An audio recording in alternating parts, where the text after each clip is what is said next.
Who is your daddy? I am your father. You fathers will understand. My father taught me many things. I got an idea. How about you all sit there quietly while I make dad noises? Welcome to another week of Fathers of the Grind. It's a new episode, and we have new things to talk about. My name is Tim Nestor. This is my friend Derek Teague. Say hello, Derek. Hello, I'm happy to be here. Good, you said it right. That's exactly like we practiced. Good. Exactly. Pre-programmed. That's right. It is getting close to Easter. We're recording here on Easter weekend. Our schedules got a little bit crazy with family things happening. I've got some of my wife's family in town, and so I'm actually recording at a new location here at family's house that's quiet for once. So we kind of had to shift our schedules around a little bit, but that's okay. We're going to press on, and Derek, I know you've got some busy things happening at your home as well. So yeah, I've thanks been for taking time, enjoying the spring break with my kids. Doing What have you guys been doing? How you spend your time over spring break? Well, I mean, initially my plan was to spend time with them. Like I wanted to do something special every day with the kids, so they didn't feel like they were, I don't know, just laying around. Even though I'm sure, at least my daughter, who's a teenager, would totally be okay with that. But the other two, the boys, they wanted to do sports and be active. So, and I'll talk about it a little bit later. But I watched a lot of movies. We went to see a couple of movies this week. We played a lot of sports. Went to the basketball courts multiple times.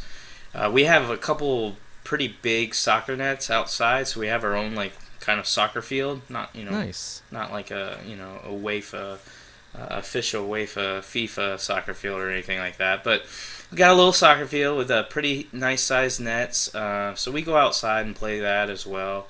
So I've been trying to stay active. Here's the awesome part, though. I gotta share this. Yeah, let's hear it. Despite all this exercise, because I've been getting my basketball skills on, I've been running hard. I'm not one of those lazy athletes. When I'm out there, I try to run over my kids. I try to hurt them, and I try to beat them. So I'm going full speed. I've gained 4 pounds this week. That's right. While exercising. That's solid muscle of weight gain, right? Yeah. Or I've just been eating complete garbage every. What kind of stuff you've been eating? What kind of stuff you've been eating? I've gone to Moe's a couple times, got my big fat burritos on. Should I know what Moe's is? I don't think I know what Moe's is. Oh, you don't know what Moe's is? It's kind of like a Chipotle. Okay, but it's not Chipotle. No. I think Chipotle is better, but Moe's is kind of it's kind of like a fattier version of Chipotle. Like I can go to like Chipotle. Qdoba? I've been to Qdoba. Is it like that? I don't even know what a Qdoba is. It's basically a Subway, but it's Mexican food. You just ask them how to make, or you tell them how you want to make it, and then they do it. But the thing with Moe's is they have so many fattening options, whereas Chipotle doesn't really have that as much. So I can go in there and ask for steak, rice, that's normal, cheese, sour cream. I get the little corn salsa, but then I throw in the Mexi Ranch. I don't know what it's called. I don't know what their ranch is called, but that's pure fat. Yeah, Mexi Ranch. And and you can add queso onto your burritos and your chips. And queso I like to think that all the fat. ingredients start with Moe's. Moe's Ranch. Moe's chips. Mo queso. Moe's rice, yeah. Yeah, so basically I ate a good amount of Moe's. Okay. Just going out to eat, spending quality time with the kids, but getting fatter while doing it. That's the good stuff, though, man. I think even though our spring break for my family starts this coming week, I don't have the time off I can take to spend it with them. Although I am going to shorten my week a little bit. I'll take Friday off, I think. But yeah, so I don't get that full break like everybody else does. But I can't really complain. You technically can complain. I can complain. I'm just not going to listen to you. Yeah, I know. I could hear you actually switching it off. I was like, he just muted me just now. But you mentioned that you've been spending a lot of time with kids. You had planned on doing some gaming and stuff, but instead of talking about what we've been playing, I know just based on seeing your posts and talking to you a little bit that you've been watching some TV, maybe even going to see some movies. So I'm going to talk about this a little bit too, but why don't you go ahead and share this? What kind of stuff have you been watching instead of gaming the last week or so? Yeah, I think I've said it on the show before. I'm not a big television guy. I only watch certain teams for sports and stuff like that. I don't really watch shows anymore. But on March 18th, dropped one of my favorite shows, season 2 of Daredevil. So I was really excited to watch that. So with spring break and me taking the work week off, I think I knocked it out in the weekend. Like, I think I watched it, maybe got through episode 1 on Friday night, and then Saturday, Sunday, I think I was done with it by Sunday. Okay. I nailed out the other 12. So I got through all 13. Season 2 was, excuse me, was phenomenal. I mean, I think it was better than season 1. Mm-hmm. And I rated season 1 very highly. I would have to say right now, currently standing, Daredevil, and this is again coming from somebody who doesn't watch a lot of shows, Daredevil is probably my favorite show right now. It's on Netflix only. Really, really well done. So I did that over the weekend. Then Monday, I took the kids to go see Zootopia, which I was really excited to see. I already wanted to see it just based off the trailers I had seen. Mm-hmm. But I had also gotten a lot of feedback from people like, you gotta go see it. Like, just adults, not even other kids. Like, a lot of adults saying, it's really good. So I went and saw it. I did. I absolutely loved it. I like the fact that there's a mystery in this one. You don't know who, technically, the villain is as you're going through it. So I like a good mystery, even if it is a child's mystery. Really well done, very funny. I'm a big Jason Bateman fan, so I enjoyed his voice work in the movie. So that's really good. I highly recommend that one, which I think you said you were going to go see it, or have you seen that? We're going to see it in 1 week.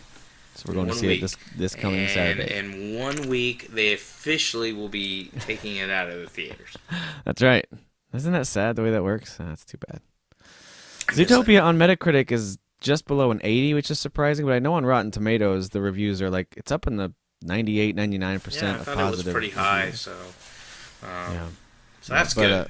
People love that movie, so yeah, that's cool. Did you see anything else? Friday morning, I went and saw Batman vs. Superman. Now, I had been posting, and I really felt this way. I wasn't just saying it to piss off all the fanboys, but I really thought the movie was going to be total crap. Like, I even told my kids, I was like, I don't know if you guys really want to go see it. It's not reviewing real well, which I want to say this. I even though I don't really care about reviews that much in video games, I don't care at all when it comes to movies.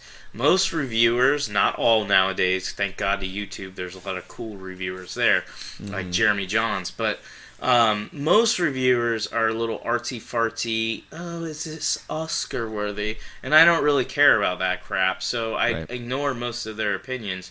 So I didn't really care that it was getting bashed, but then when I watched Jeremy Johns' review, who I usually agree with him, because he's kind of a laid-back, if it's good, he's going to say it's good. If it sucks, he'll say it sucks. He basically said, why it's not terrible or god-awful, he basically said you could enjoy it if you're drunk. And so I was like, oh, well, I don't drink at all. That's a good review. I'll be going with my kids. So I went thinking it was going to suck. I told everybody I thought it would suck. The reviews were backing me that it was going to suck. And I actually enjoyed it. I kind of want to see it again. I like and I'm not going to spoil anything, so nobody needs to be worried. Yeah, I haven't seen it yet. So. Yeah, I wouldn't want to spoil it for you anyways. But I liked the politics in the movie. I liked the story, the overall story. Some of it may have felt rushed. I know a lot of people had an issue with how quickly things happen. The movie's 2.5 hours. This isn't a show. That's one of the things that I like about shows over movies is stuff like, for instance, Daredevil can take its time. Yeah. And the fact that Netflix releases the entire season all together, and you don't have to wait every week, and they can go... Basically, with something like Daredevil, just using it as an example, you have 13 episodes. Yeah. Each one are about 50 minutes, so we're just going to say it's 12 hours long. You're getting a 12-hour movie. They can flesh out characters, they can flesh out stories, they can flesh out side stories. They can flesh out anything they want because they've got plenty of time to do it. Yeah. Movie's a little different. So they're trying to cram a lot into this movie because it is called Dawn of the Justice League or Dawn of Justice or whatever, letting you know it's coming, Justice League's coming. So they're trying to cram a lot of stuff in there. But they did overall. I like Zack Snyder. I think they did a good job. When I originally saw Man of Steel, and this is before I even knew who Zack Snyder was, I didn't like it. I went to the theaters and I was like, this is a garbage movie. And then I rewatched it, opened my mind up, and I was like, you know what? I kind of like how he does his movies. He's a little bit darker, so it isn't what I expected, but I was a little more prepared for this one, knowing his work, and I really enjoyed it. So yeah, I liked Man of Steel. Superman has never been my favorite superhero, so as far as he's Superman movies, difficult to do. Yeah, I think so too. Exactly. That's why I thought Man of Steel was actually kind of interesting, and it actually gave him a dilemma at the end that left him with an impossible choice. And I liked that, but I'm not a superhero fan. Like, I don't read the comics. I watched most of the movies way back in the day, and I watched Superman Returns, whatever. That was a garbage one. Even though I like Kevin Spacey, that was not a good movie. But all that being said, I thought Man of Steel was okay, and so I saw all the hate about it. I was confused, but then I thought, you know what? As someone who very casually knows about Superman, I couldn't even name most of his villains except for I remember from way back in the day everyone talked about Doomsday and General Zod, and that's about it. Like, that's all I know about. So I'm not a big Superman fan. So Man of Steel I thought was okay. Lex Luthor. Lex Luthor, of course, obviously. I just meant like his like super powered villains. Oh yeah. But yeah, like, and I know a lot more about Batman. So, but all those things being said, my expectations for this are, this should be kind of fun, but not. I guess just because the track record for those movies is hit or miss for DC movies in general. My expectations are in check, but I don't know. I think if you go into it with decent expectations and not going into it, which I don't see how you can because of all the reviews and even people posted on our, Fathers of the Grind. Some people are saying it's good. Some people said they wanted to murder Zack Snyder because it was terrible. It's hard to go into overreaction. Yeah, I mean, I don't think you could go into it going, well, this movie's going to be outstanding. I mean, obviously you're getting a lot of feedback that's saying otherwise. One thing I do want to chest on. Chest it. I'm chest it real good. Is Jesse Eisenberg. His role as Lex Luthor. Yeah, he's been getting crapped on by pretty much everybody. Now, I am also kind of like Tim, not a fanboy of Superman. I don't know a lot. I don't really read. I never read comics. I do like comic characters, but I never read comics. So I don't know a lot of Lex Luthor's background. I only know him from the movies back in the day, which those are so old I don't even remember anything about him. But going into this one, I didn't like the choice of Jesse because I thought he was going to do a terrible job. Based on the trailers you saw or just knowing him as an actor? Both. I'm not a big fan of him as an actor. I'm not saying he's terrible, but the characters he plays are generally annoying to me, and I didn't feel like he was really changing it up. I felt he was pretty great in Zombieland, though. That was awesome. Right. Yeah, he was all right. Movie was okay. Oh, my goodness. I didn't expect much from him, so when I went into this, I thought he was better than people are giving him credit for. I thought he played the role of a crazy, really intelligent villain really well. So again, if you watch the movie without spoiling it, he does a good job of some trickery, and I liked it. So overall, thought it was good. So those are the two movies I saw in the theaters. I saw Zootopia, Batman vs. Superman. Liked both of them. I wouldn't mind seeing Batman vs. Superman again just to see if I actually really liked it or if I was just reacting to other people hating it so much. Who knows? Okay. So I'll give it another watch. Same thing with Man of Steel. Everybody was saying it was great. I thought it sucked.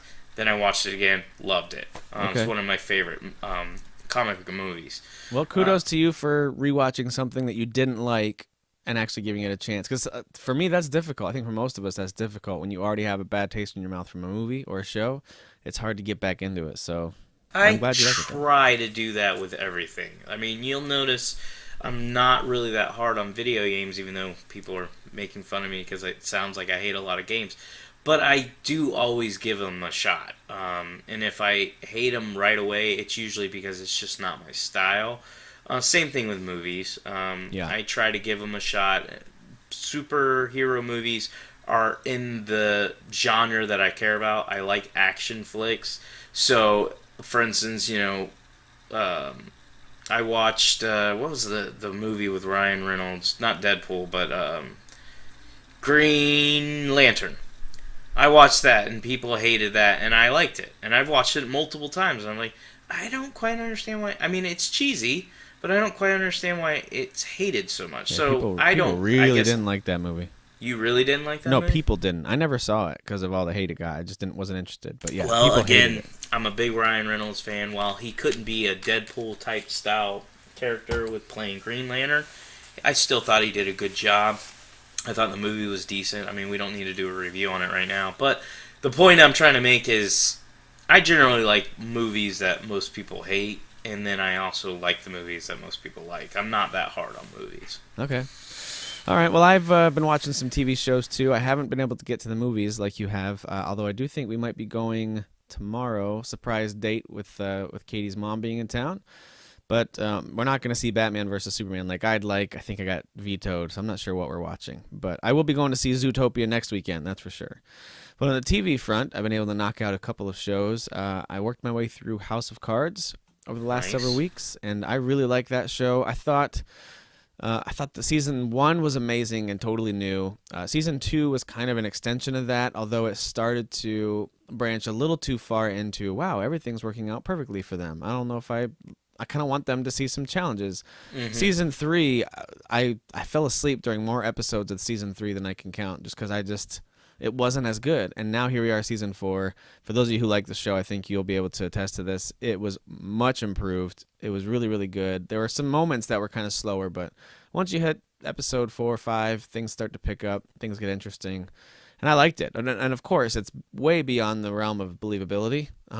In terms of how politics work and how all that backstabbing and double-crossing and blackmailing works. But it makes for a good show. It makes for a very interesting show. So I liked it a lot. I got like 3 or 4 episodes in the season 1 and was like, no, I don't really like it that much. Yeah, no, I like it a lot though. So I watched that. Kevin Spacey is brilliant, and Robin Wright is good for the most part, although at times her character is just not believable as a human being. She's more of a robotic type person. But Kevin Spacey was brilliant, and some of their other actors are great too. I'm almost finished with Daredevil, season 2. So I watched season 1 last year, just like a lot of people did. I was very excited to see what Netflix would do with the series with this character, and I liked it a lot. I thought that the way that they portrayed Wilson Fisk was amazing with Kingpin. I really liked that a lot. And I liked the way they kind of, for the most part, that entire first season. Spoiler if you haven't listened to season 1 or watched season 1, of Daredevil, skip ahead. But yeah, he wears the black outfit for most of that season, and it's just kind of that pajamas basically. It's just like an outfit that keeps him covered up and protects his identity. And it's not to the very end you see him in the official Daredevil suit. So I liked that. I liked the development. You talked about the slow burn or the build up that a TV show can do. I thought that was great. And this season, it's no longer about him finding his identity. It's a lot more about the relationships with all these different characters, and it's written and paced and structured really, really well. Every character from Punisher, and these are not spoilers. If you watched any of the ads, these characters are in there. So you got Punisher and Elektra. You've got his friend Foggy and Karen from the law firm, and then there's other characters they introduced that are not at all superhero related, but they're very interesting. There's a newspaper guy who kind of works with Karen on some stuff. There's the district attorney and her assistant, and then of course there's some other characters they bring in that I won't reveal if you haven't watched it yet. It's really, really good. It's really, really it's just intriguing. I mean, every episode that ends, I can't wait to hit play on the next one. So I'm with you. It's much better than last season. I think that Punisher as a character is one of the most interesting characters I've seen on the show in a while. Yeah, I love the guy who plays him. I forgot his name. But... John Bernthal was a brilliant cast for that. Yeah, he's great. I loved the way he played Shane in The Walking Dead, seasons 1 and 2. And as soon as I saw he was cast, I thought he doesn't seem to have the stature you might imagine for a Punisher because he's kind of short, but he pulls it off without a doubt. Like it's as soon as you first see him on the screen, you're like, oh, okay, he's perfect. Yeah, no problems. Yeah, I mean the character. I mean, he kind of plays the same type of character in The Walking Dead as he plays in as the Punisher. He does. He's kind of similar. that quiet, always like rubbing his scalp, his head, like he's always thinking. He's been hardened by the world, by stuff that Yeah, happened to him. yeah. And I felt like The Walking Dead did stupid decisions with him. I found Shane to be extremely interesting, and so they made dumb decisions with him that left Totally me agree. very, very disappointed. Totally. Agree. So to see him come back and play a role like the Punisher, where he gets to act kind of the same way, but Yep. he's a far more intelligent, a better character. I really enjoyed it. And So, it takes a couple episodes. That's what I love about it. You watch the show for 2, almost 3 hours before you have any sympathy for the guy. He just comes Yeah. across as super hardcore. You know he might have his reasons, but for the most part, you're like, this guy's insane. Like he's actually nuts, and he comes off straightforward villain. And they do a great job at filling in the gaps. And I'm in episode 12 now, so I'm almost finished with this season. But by now, like to me, he's a full-on darker version of a hero. Like I love him completely. He's awesome. So. Yeah, So yeah. I like having those guys who are more gray. He's not black or white. You can't say he's an evil character. You can't say he's a good character. I like that type of character. Deadpool's the same way. That's why I loved the Deadpool movie. I like those type of characters that are like, I'm good and I'm not. I mean, you really don't know what I am.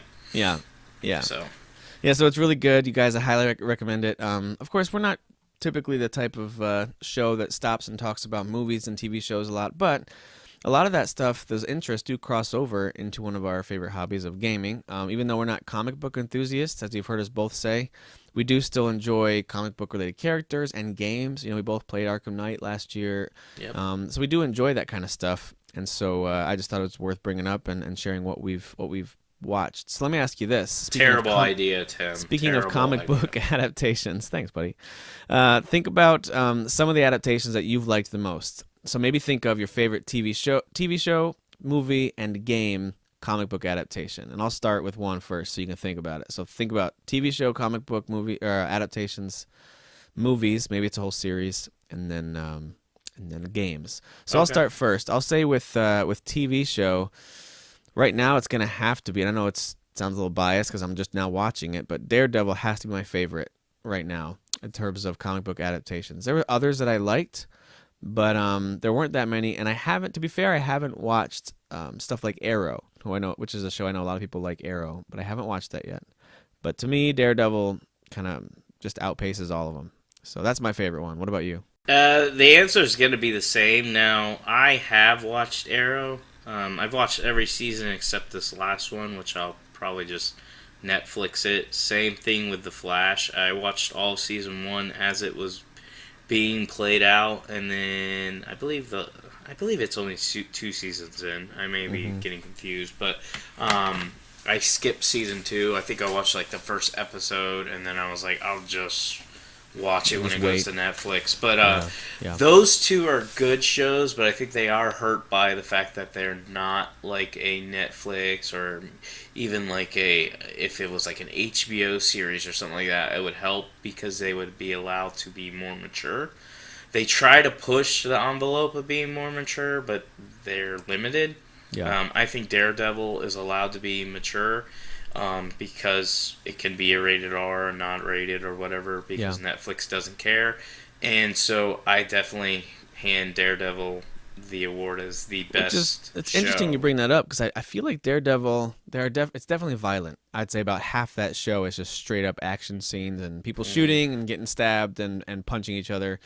But I don't think it's grotesque. I don't think it's extremely gory. But although it does have moments that shock you with stuff that happens. But I don't know, maybe. Well, you know what? do you I think would have about that? agreed with you in season 1. In fact, I was actually considering letting my kids watch it because I'm like, well, they don't really have nudity. They have like close to. It's like PG-13 style. Yeah, like where they're like, oh, you can kind of see the boob, but you can't see it all. which I know my boys would be like, boobs! So there's not a lot of that. They do leave that out, which is great. And then there's not a lot of language either. Like, I know in Season 1, I don't know, maybe a couple F-bombs, if even that. And then some other words. But Season 2, they definitely stepped up their game in both language and violence. Because there was a couple scenes in Season 1 where you're like, okay, that's a little too violent.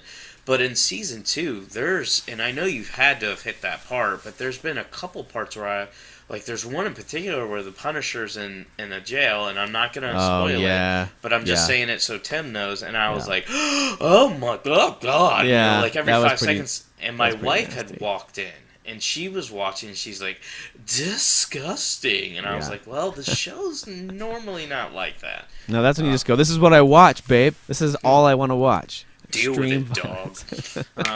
So yeah, it's definitely more violent this season. It is. That's true. I was gonna say it's like a PG-13, but you know what? The violence is definitely a pretty straightforward R type rating in terms of movies. But I think the rest of it could. I mean, maybe the language. Maybe I just don't hear a lot of it. Yeah, Season 2 definitely more language. I do pay attention to that because again, I did want to be able to share it with my boys. I like them being able to watch comic stuff with me. Well, yeah, and some of the moral dilemmas that are there and some of the difficult decisions are actually kind of... I'm not saying you should have discussions with your kids about everything you watch and play. Don't get me wrong. I'm just saying it actually would generate interesting conversation. Kind of like, in some ways, The Walking Dead. If you watch that with people, it's like, well, what would you do in that situation? You know, someone shows up at your camp and poses a threat, whatever. So I like that, and I think that this is one of those shows that poses these moral, like you said, gray area dilemmas. So yeah, I'm with you, but no, it's definitely not for everybody in terms of people who can't handle the strong violence. Like my wife is not interested in watching it simply because of the violence factor, but it's so good. It's my favorite TV show comic book adaptation. And so for movies, since we both have that one the same, let me see if I can go a different route on movies. For me, my favorite comic book adaptation of a movie has to be the Nolan trilogy of Batman movies. Batman Begins I thought was good, but I thought that the Dark Knight was absolutely brilliant. I loved it. Loved the casting of Heath Ledger as Joker. I thought his portrayal was amazing, and just that whole storyline was really great. And then I thought Dark Knight Rises was quite good as well. Tom Hardy was the man as Bane. Wasn't as good as the second Batman film there, but I liked it a lot. So kind of as a trilogy, as one long story, really kind of very similar movies in tone and just the way they're told. So I'll group those together as my favorite movie adaptations. What about you? The Dark Knight is one of my favorite all-time movies, but I would actually replace it as far as a comic book movie or superhero movie. I would say Deadpool is my favorite right now. A recent one. Yeah, I really enjoyed it a lot. It's definitely complete opposite tone as a Dark Knight. Dark Knight is if I want something more serious, dark, disturbing in a way. In some ways, yeah, you know, one of the things Nolan does a great job of is he can create a PG-13 movie while making it feel like an R movie, because there were several scenes in The Dark Knight also where I was like, oh, if he went ahead and showed everything, like he turns the camera away right at the last second. That's right. That's a rated R scene. Yep. But he shows you enough so you know what's happening. Like, this is spoilers if you're really going to get spoiled over The Dark Knight. But there's a scene where Joker basically slams a guy's head into a pencil, I believe, or something like that. That's right. And it shows all the way up until the point where it's about ready to hit the pencil and then cuts away. But you know what happened.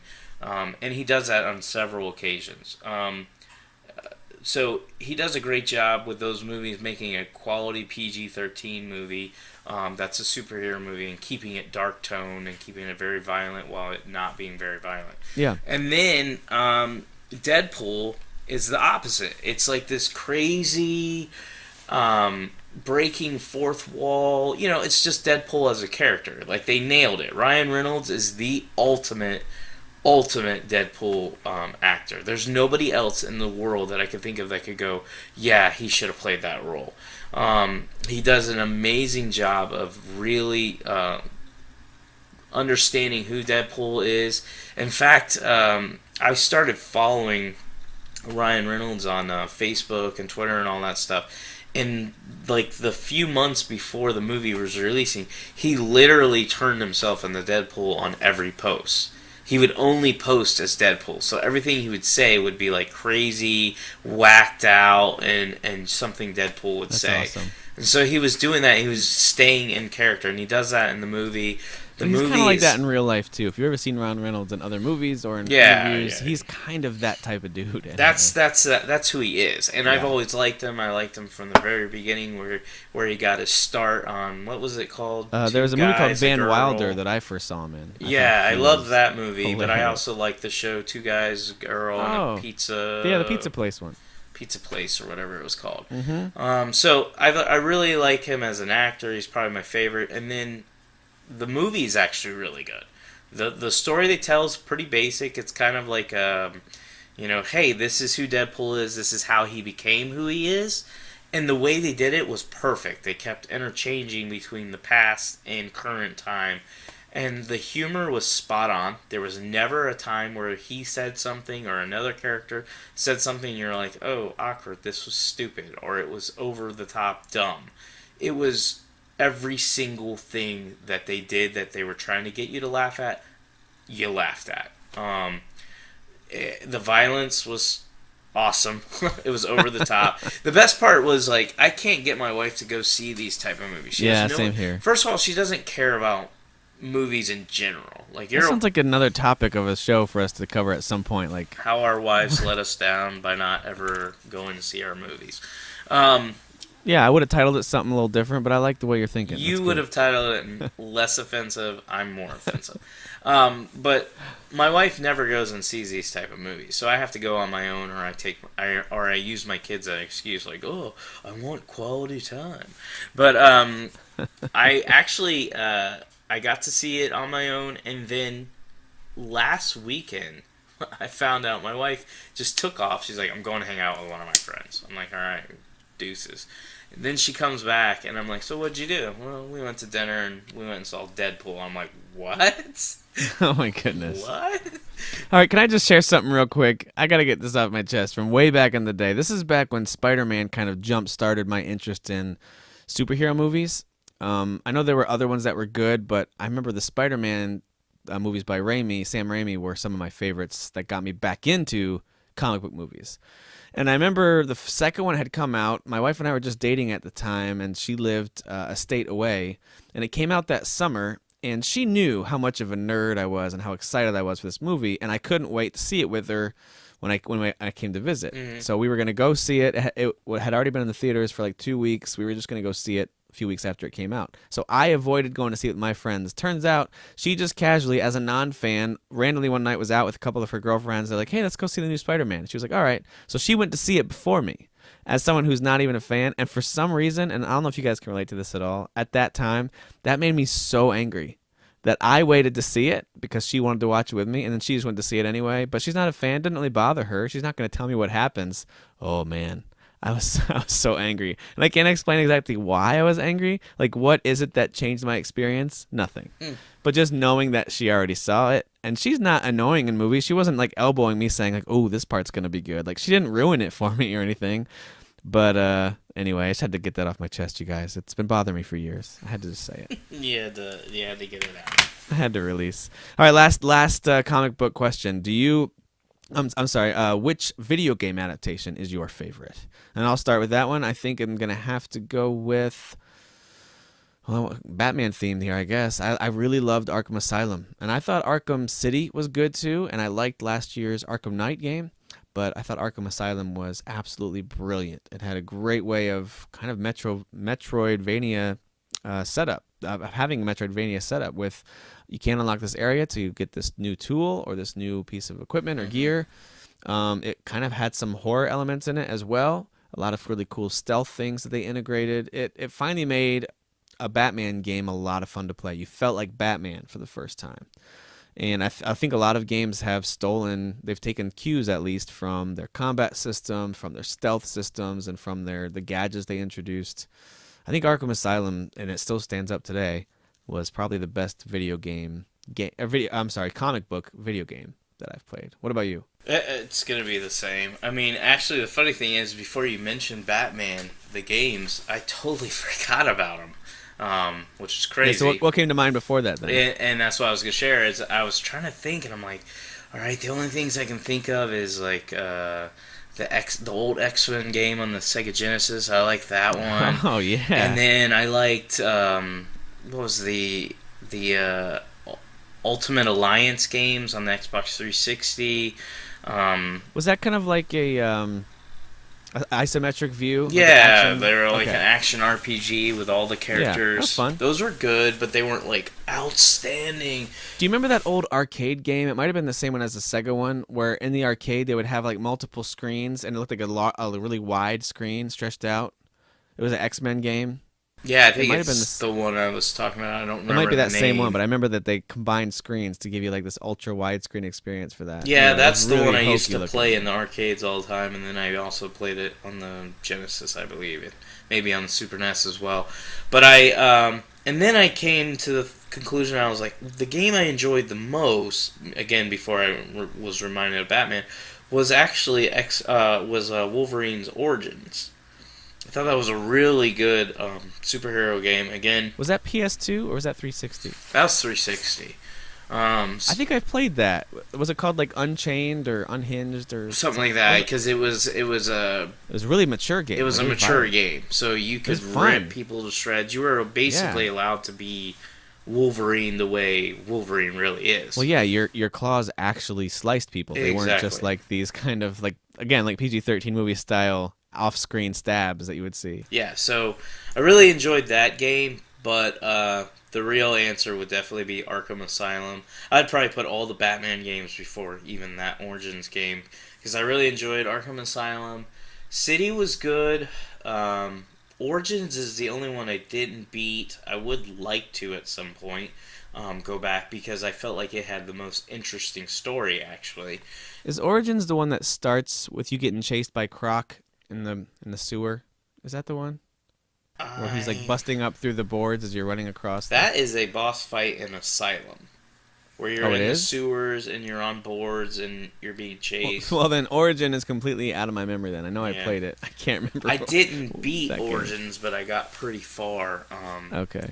And then I really enjoyed Arkham Knight. Not as Well, much as here's I a thought, random but here's a random comic book one. What about the Lego Marvel superhero game? Would that at all rank, at least in consideration, for ones that you've liked?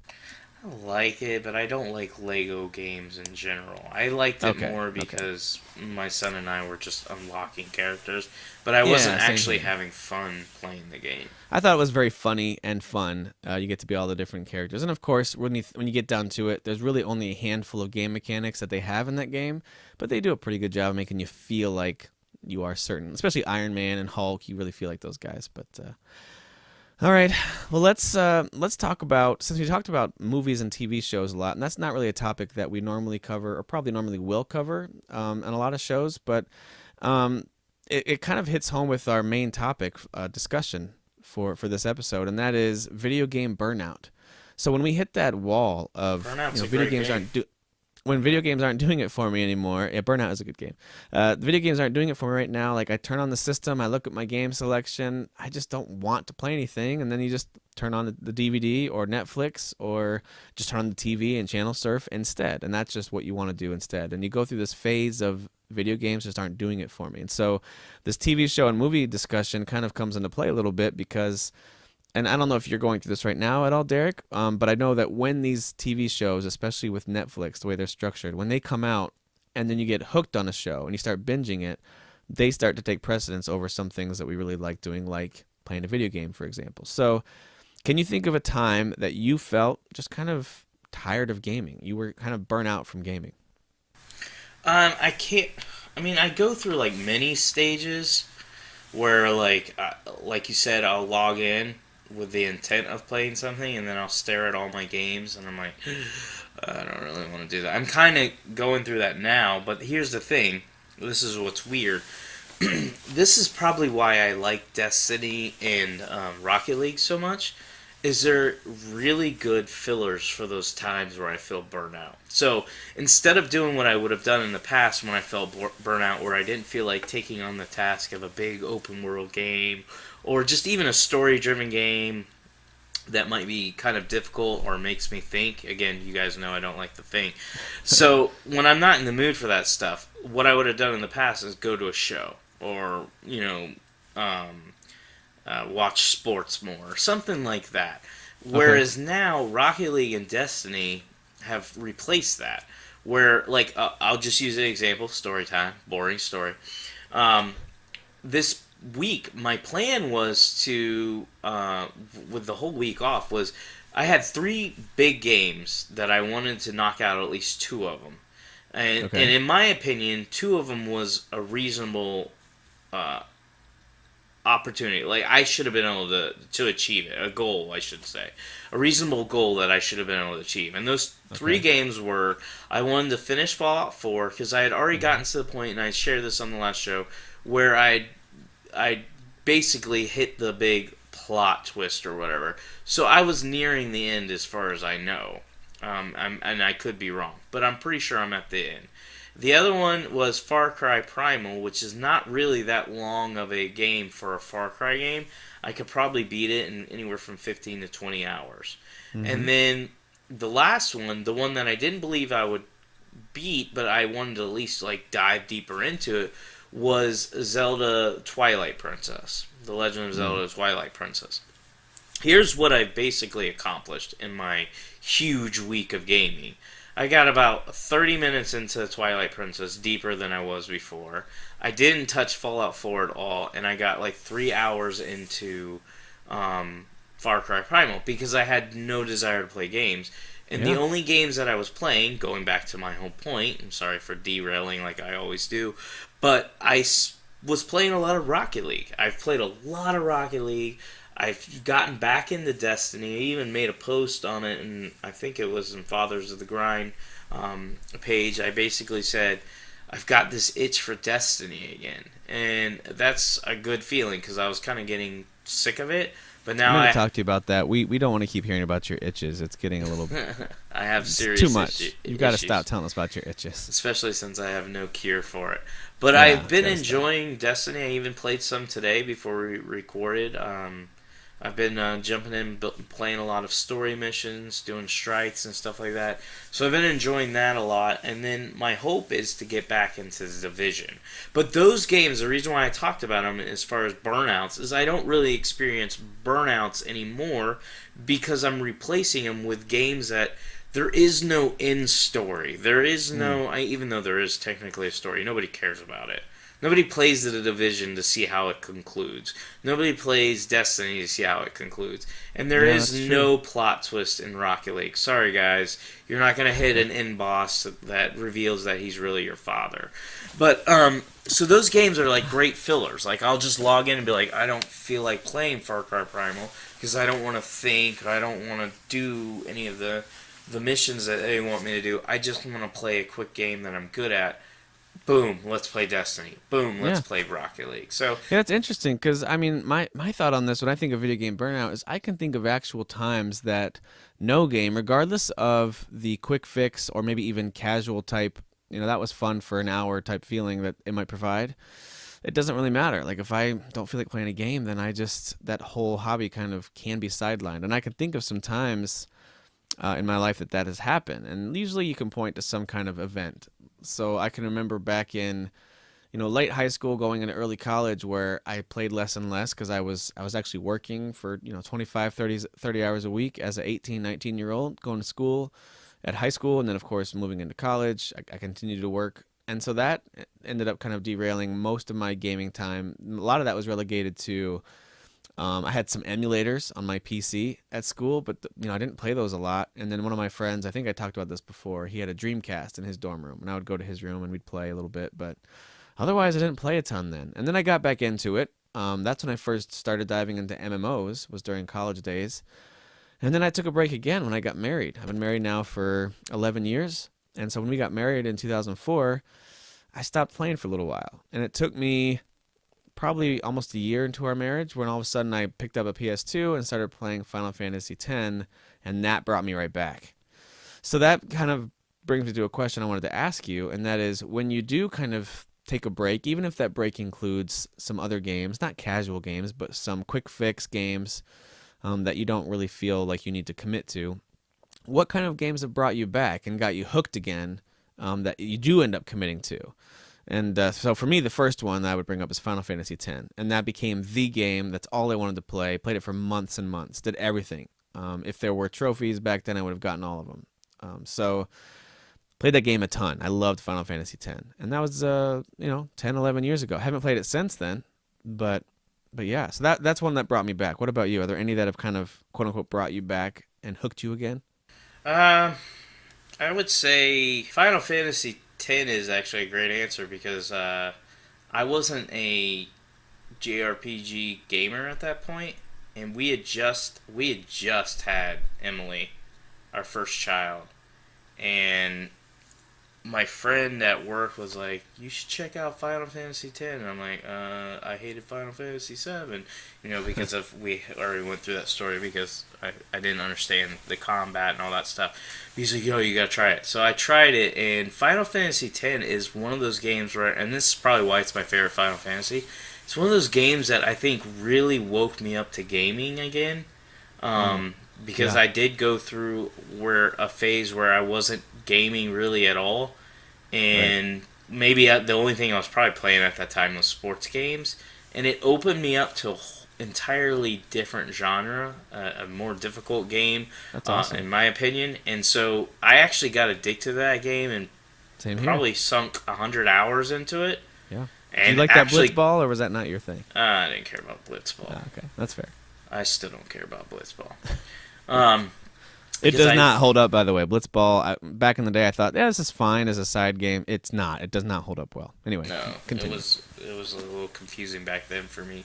And then when I was replaying Final Fantasy X with the remaster, I understood Blitzball a little bit better than I did, 15? Well, that was when my daughter was born. It came out in 2001, I think, so yeah.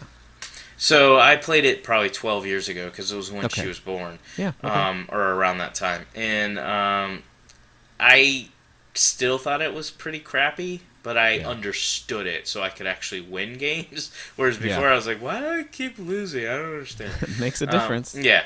So I think that game is one of them that kind of I don't know if I could say it got me out of a burnout, but it took me from maybe just playing the same thing over, those casual games, maybe those Rocket League type games, and getting me into more story driven, strategic games like an RPG like that. And sure.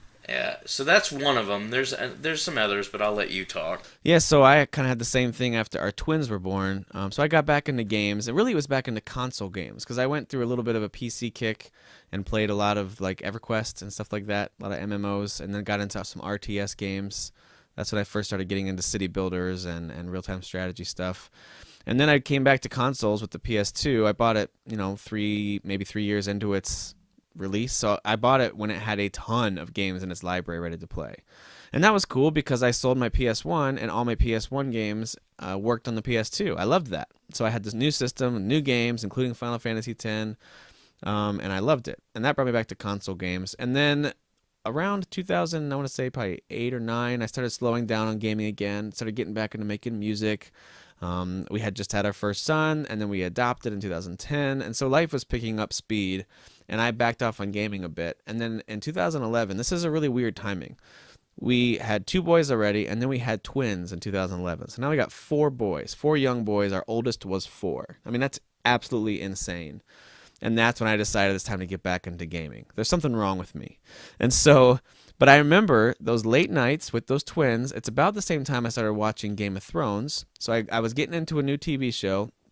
When I finished that show, and I was kind of reading the books on and off, and then I got into this game that I'd heard about. They said I heard it was the same developers as Grand Theft Auto, but it's set in the Old West. It's called Red Dead Redemption. And I was like, yeah, wasn't there a game on that series before? Yeah, there was. Don't worry about that. Just play this one. Yeah. And so I fired up Red Dead Redemption, and all of a sudden my passion and love for games was instantly rekindled. Like, that world came alive for me. I loved the characters. I thought John Marston was a brilliantly realized character, the same type of guy you'd see on a Western TV show or movie. And I loved it. It was very dark and grim, and it wasn't exciting. The characters weren't like flamboyant, but they were believable. And I loved that world they created, the way you could just wander around and go hunting and explore and find treasure. It was just so good. And so I remember for that one specifically bringing me right back in. And I caught up on a bunch of games after that. So I finished that game, but I wasn't done. And so I remember playing through a whole bunch of games that I had missed. And there was one other time, just a few years ago here, when I took a new job. We had a major move in 2013. And so, again, I backed off on gaming for a while. And then about 2 years ago, a little less than 2 years ago, I picked up Assassin's Creed 4 Black Flag. It had been out for 5 or 6 months. It went on sale, a deep discount sale. And so I grabbed it with my love of Assassin's Creed and my interest in all things pirate related. I grabbed it, and it brought me right back to, and I don't think I've really slowed down since then. I mean, it's been almost 2 years straight now of just game after game after game, whenever I'm able to, at least. I don't think you'll ever be able to slow down because you're now friends with me, and I will force you to play games. Well, and a lot of the times that I took a break from games, it's like you complete what's on your shelf. And that's kind of interesting now. Like, that's not really a thing anymore. Even for those of us with limited budgets, even if you don't game share, there's so much access to games, whether it's free to play. There's just so many cheap games too, and free so games. Cheap. And even the ones that are $60, you can count, unless it's a Nintendo game or some kind of crazy, huge, massive hit, you can count on it hitting a deep discount within a few short months, or at least a year. That's like, and I'm not gonna dive deep into it, but note this. That's definitely a topic we could hit on. Is I see so many people, and I understand most of them are young, not all of them. Some of them are older, and they should know better, that complain about pricing of games and developers and publishers raping us with microtransactions. It's a ridiculous complaint. And they forget that games used to be $70, $80 a pop. They had no way of fixing them, so if they were broke, you were stuck with that thing. I wasn't able to resell most of the games I bought that I hated. Or trade them in or anything like that. It was a totally different era, and there wasn't as many games releasing. So you only had like maybe 1 or 2 games a year coming out that you were like, I gotta have this. And it was like $80. Now if I'm like, it's been 1 week, I haven't bought a game. What's on sale? Oh, they've got this game for $5. I'll get it. I'll give it a shot. We're almost finished with 25% of 2016. We're almost at that first quarter mark, and there have already been a ton of games that not only have, between the two of us and many others, purchased, but that we've played or that are already in our backlog. We've purchased and are now in our backlog. There's too much stuff to play. That was never an issue 5, 10, 15 years ago. No. And so I think that can be part of it. It's really weird to think about the psychology behind a lot of this, and that is, part of it is there was something healthy about the time between major games back in the day, because that kind of forced me to, okay, now how will I spend my free time or my entertainment time? And so I did kind of have to jump between other hobbies. And on the other side, now sometimes we're so inundated and almost overwhelmed with game options, what's out there, what's available.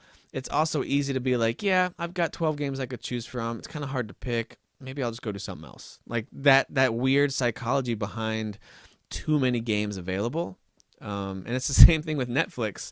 If you go on Netflix and start cycling through all the movies and shows you might want to watch, and if you include Hulu and Amazon Prime and other services into that, next thing you know, you're like, yeah, I don't know if I want to watch anything. Like, I don't know about you. My wife and I have spent over an hour on more than one night just trying to pick something to watch because there are so many options. Yeah. And we get too tired eventually from cycling through our choices, and we're like, yeah, let's just go to bed, you know? Well, when I was younger, I used to collect cards, and my goal was, like, if I had a favorite player, I'll use the example, Chris Webber was my favorite player. My goal was to get every single Chris Webber card. And for a while, I was able to accomplish that because there was, at that time, since I'm using Weber as an example, there was probably like 4 to 5 main, like, big time card companies that would release cards, and then they had their little sub off cards. Upper Deck would have something else. I'm forgetting their names now, but like they would have their little sub cards. Yep. It then got so big that every year they would release new Weber cards. There would be like 50 to 60, maybe hundreds different Weber cards for just 1 year. And I'm like, I can't afford this. This is impossible. I can't do this anymore. By the way, speaking of cards, did you get the Beckett magazine to see how much your cards are worth? Yeah, I memorized that thing. My brother used to make fun of me because he'd be like, how much is this card worth? And I wouldn't even look. I would just be like, oh, it's $1.25. It went up 25 cents. I loved that Beckett magazine. Yeah, I lived and breathed that thing. But the point I'm trying to make is it got to the point where there was so many options. There were so many cards. It actually devalued a lot of them. And it got to the point where I just jumped out of it completely. Well, and it didn't just devalue them monetarily. It devalued them to you, too. Like the fun of collecting and then realizing now it kind of takes the specialness out of that thing you collected. And I think that can happen with games. And we're kind of veering into a different topic here. But that can be a cause of burnout. Like even right now, I wouldn't say I'm in a video game burnout. But I just finished a massive open game, Far Cry Primal. And I was coming off of a few other big games like Uncharted, and I came off of Witcher 3 and Metal Gear Solid 5, and just kind of flying through these big games. And now that I just finished Far Cry Primal, I haven't jumped into full-fledged another game yet. Like you said, I've played some of The Division, which is just jump in, do some missions, team up or not, whatever, and then get back out. Been playing some Rocket League. But other than that, I haven't really taken time to dive into something else. I played some Hitman Go. But I wouldn't call it a burnout, but right now I'm definitely kind of letting off the gas a little bit on diving into or committing to, quote unquote, committing to a game. So that makes me actually kind of curious to hear from people in our group. So I think we should, when we put this episode up, guys, we'll put up a post about this. And Derek, help me remember to do this. Or you just do it if I forget. Nope. Yes, you must. But let's put up a post, and I want to hear from you guys. When have you had times that you've maybe just like kind of like I am now, you've let off the gas a little bit in terms of diving into games? You'll play if others play. Maybe you'll do a few little casual connections here or there with, with Division or with Rocket League or something like that. Maybe even just on your phone. You'll just pull out the phone and play some kind of match 3 game, and that's your fix for a little while. Or maybe you've just flat out cold turkey quit gaming for a while. And why is that? What caused that?